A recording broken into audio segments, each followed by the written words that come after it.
v bistvu cela teorija tradicionalne kitajske medicine temelji na delu, ki je vrhunsko, še danes se ga uporablja, in to je klasik rumenega cesarja. To je v bistvu tak medicinski dokument, ki je vreden res zakladnica, prav zaklad. In to je nastalo že tam nekje v 3. stoletju pred našim štetjem.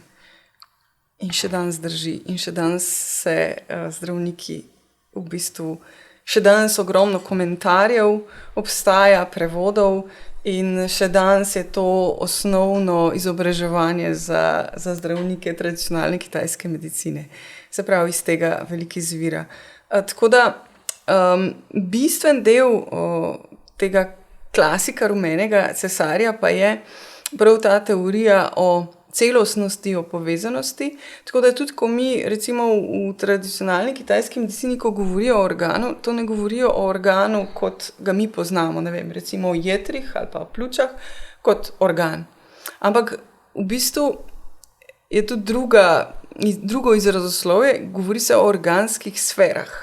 Organska sfera pa potem vključuje marsikaj. Recimo, če govorimo o pljučih, pljuča so povezana s kožo in se seveda odrazi. Če nekaj s pljuči ni v redu, je človek bled, ta bledica recimo se potem na koži